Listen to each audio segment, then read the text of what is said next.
3 months ago, nomads found her dying in northern Siberia. Walker, Kate Walker, born in New York in the United States. She had an American passport on her. She showed up at the clinic last week. She's recovering. She's fine. You're certain, Olga Efimova? You have to keep her there until we arrive. I will do what it takes. You can count on me, Colonel.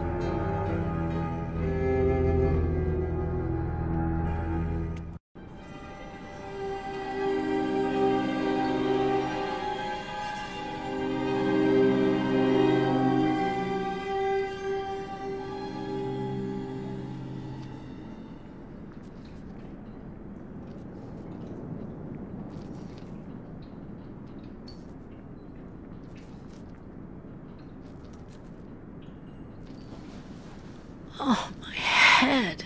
Hello, Kate Walker.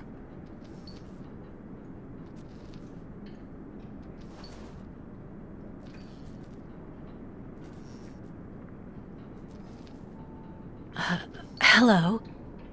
My name is Kirk, Kate Walker. Kirk of the Yukol tribe. Do you remember the Yukols? Where are we? My memory's all mixed up. There was a terrible blizzard with snow and ice, and then nothing. We are in the clinic of Dr. Zamyatin, in the town of Valsambor. How did I end up here? We Yukols migrate with our snow ostriches to the sacred lands. It's a long journey. A very special journey. 1 month ago, we found you dying on a riverbank there in the north. We took you in and our shaman cared for you. Afterwards, we continued our journey. And today, we are both here to finish getting better.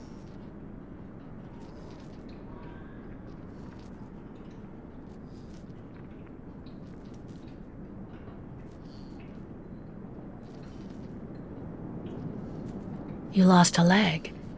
It was an accident, you know. Some people don't like nomads like us. But don't worry about me. Dr. Zamyatin asked a master craftsman from Valsambor to make me a new leg, and he's going to put it on me when it's ready. It will be like a brand new leg.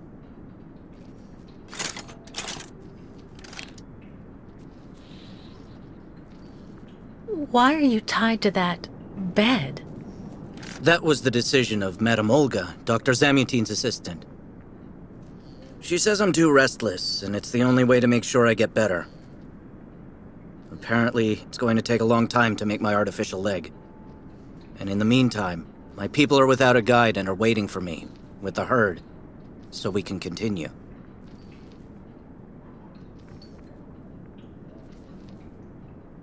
If you don't mind my asking about your leg, what exactly happened to you? Soldiers bombed the route we were taking with our caravan. For no reason. Just to frighten us and force us to turn back. I was a bit too close to the explosion. A piece of rock. That's it. You mean the authorities did it on purpose? But why? They think that the snow ostrich migration has no place in today's world, and that my tribe should settle down once and for all. But we will never do that, Kate Walker. That would mean defying the spirits. And the Yukols fear the spirits far more than the soldiers. Why do the Yukols make the journey? My people live in symbiosis with the great snow ostriches, Kate Walker. Their wool protects us from the cold. Their excrement feeds our crops, and their meat feeds us. They are also our mounts and beasts of burden, so we must follow them wherever they go. And do they migrate because of the weather? No, Kate Walker. They go to the sacred lands to reproduce. It is an event that only occurs a few times per century. For the Yukols, it is rare to be able to boast of having participated in more than 3 migrations during one's lifetime. The Yukols I've met didn't speak my language anywhere near as well as you. I'm very impressed. From time to time, missionaries and merchants came through our village. I learned very quickly, Kate Walker. It's important if I am to guide my people. I don't mean to be rude, Kirk, but aren't you a bit young for that? The spirits do not take age into account when they choose a chief for the Yukos. And the spirits are very wise. They do not make mistakes when they choose the one who will guide our people on the sacred migration. Well, Kirk, I'm delighted to have made your acquaintance. I guess I have to go tell the staff that I'm awake, I feel fine, and I have no intention of hanging around here. Of course, Kate Walker. I'm sure someone will be in the yard. Maybe even Madame Olga.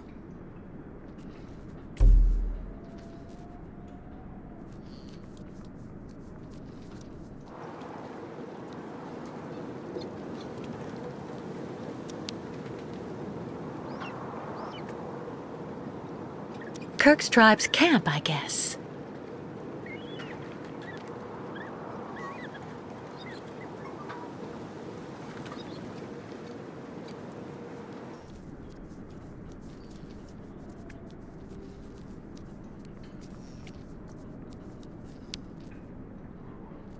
What?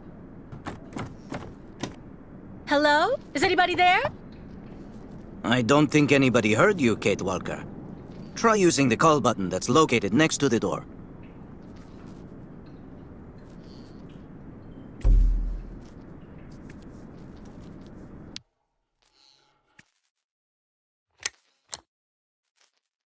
Nothing.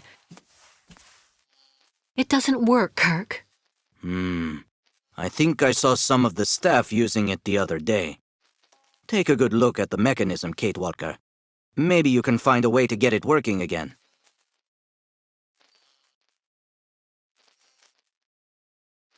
Bolted tight.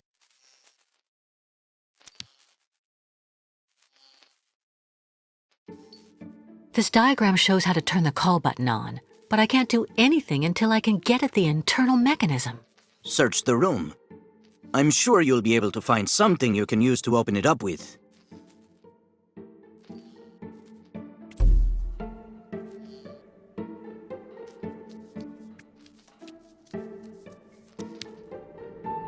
I'm sure the tip of this knife could get this screw out of the bell.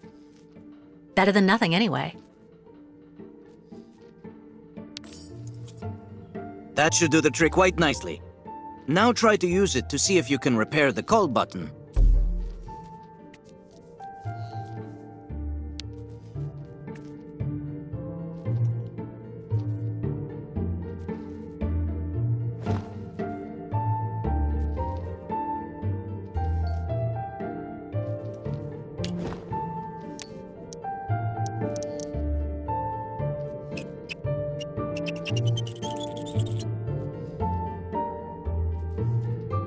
Right. Let's see if I can repair the mechanism. If you're not sure, maybe the diagram you saw earlier might help.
Finally.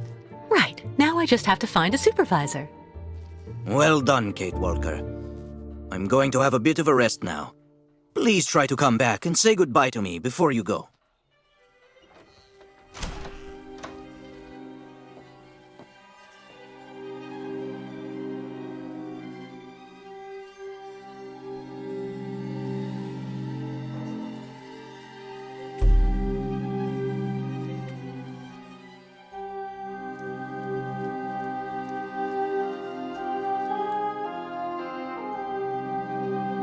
The light, the wind, the heat.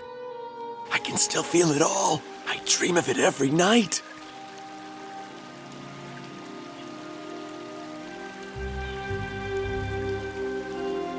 I really tried. I tried to tell them I was a whole lot better.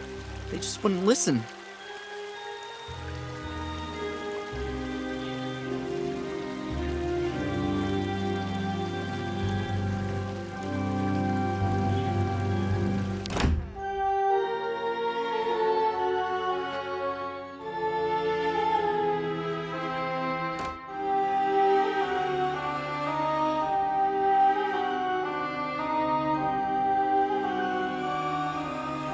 Ah, you're finally awake, number 10.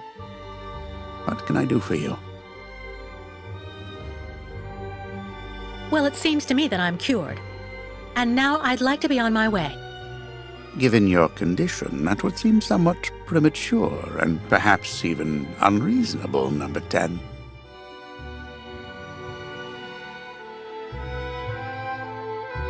I am not a number. My name is Kate Walker.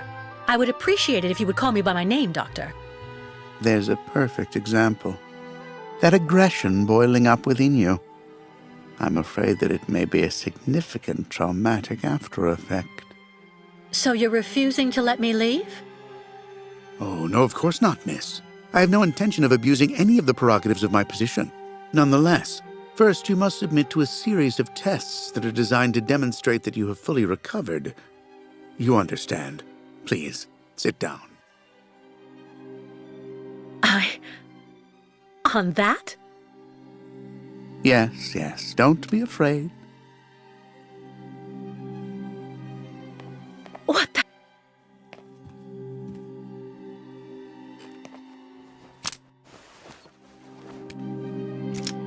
Don't worry about these restraints. Merely a simple formality that's part of the protocol that Dr. Olga, our supervisor, has implemented. Right, I do believe that we can begin. Now, be so kind as to state your first and last names, age, and place of birth, please. My name is Kate Walker. I was born in New York, and I'll be 30 this year.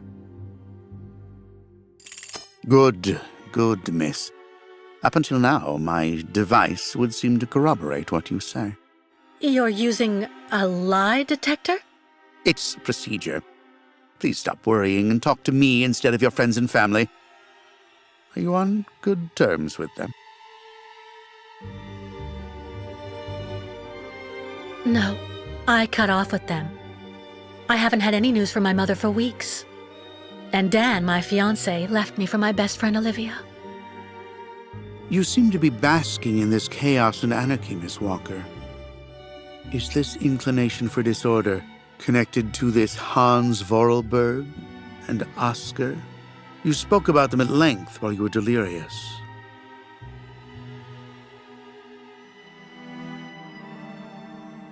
Oscar was a kind of automaton, very special, very sophisticated. You know, sometimes it was as if he was almost alive. He was designed by Hans Vorarlberg.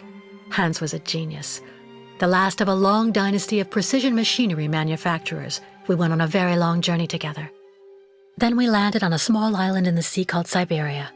Hans knew that there was still a herd of mammoths there that had survived from prehistory. Hans was obsessed by mammoths. Mammoths? Imagine that. It's a strange story, I admit, but I assure you it's the truth, Doctor. To be honest, what I'm interested in, Miss Walker, is that during your travels you were in contact with the Yukon people. The nomads who brought you here to Velzembor. In your opinion, what should we fear from such a primitive tribe of savages who understand neither law nor border, refusing civilization and settlement? I think, Doctor, that the Yukos live in harmony with nature, time, and space. They have no real reason to change the way they live. Now that is an example of typical American idealism. Maybe you should go back to New York right away. I'm sure your brilliant ideas will be justly appreciated there.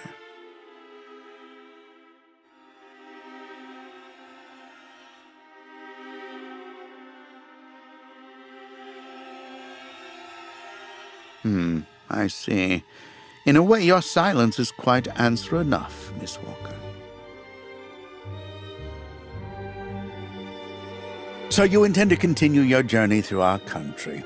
A hazardous undertaking with neither goal nor destination. Pity for a brilliant New York attorney who seemed to have a gleaming future. That's not for you to decide, Doctor. For the rest, I think I've demonstrated throughout this interview that I present no psychological after effects from my injuries. I would therefore like you to authorize my release now. Of course, of course. Do calm down, Miss Walker. I'm sorry, but I'm not used to being interrogated like this. Some years ago, I would have interrogated you in a very different manner, Miss Walker. I grant that I may still feel some nostalgia for the good old traditional methods. You're one of the very last representatives of a world that is fast disappearing, Miss Walker. A disordered world that no one will miss. This key is much like you, unstructured and uncontrollable. If you're able to find a way to use it to leave this floor, then you shall have proved that you are permanently cured. I would like to get my things back before I leave. You will find them there.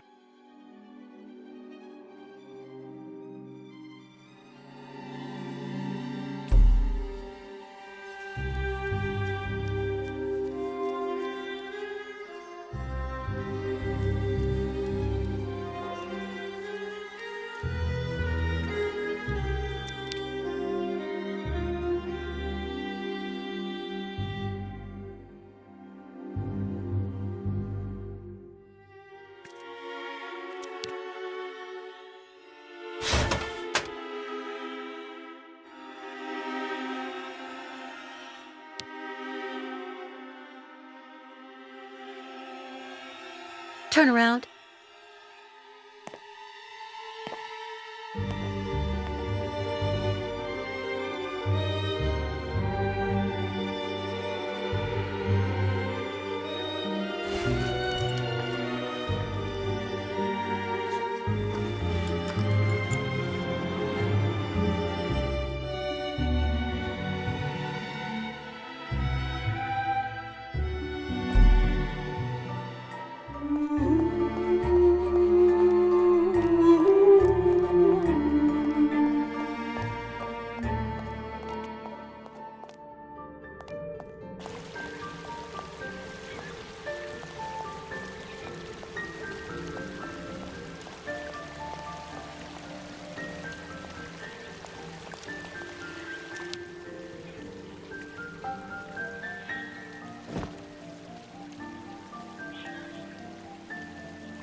It doesn't work.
But What on earth's wrong, Miss Walker? I don't understand. The key. It didn't work. I did warn you, you know. You can't be at all well enough yet to deserve to be released already.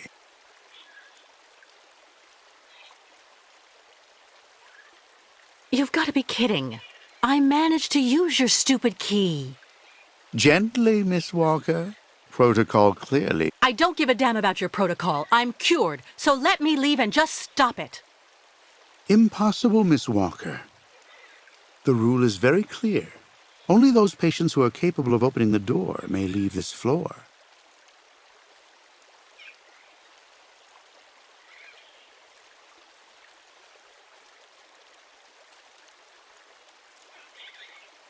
In that case, I will try to escape in any way I can, Doctor. You can try, Kate Walker, but understand that in the 20 years I've been working in this department, no one has succeeded.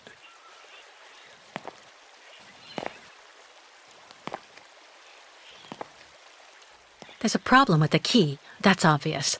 I need to find out where it comes from.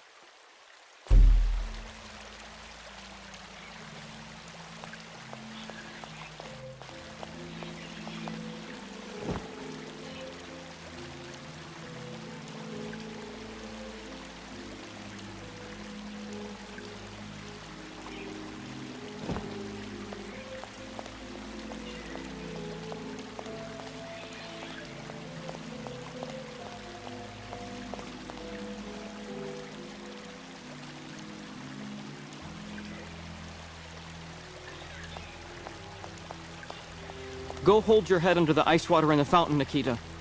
That'll clear up your damn headaches. Not his time.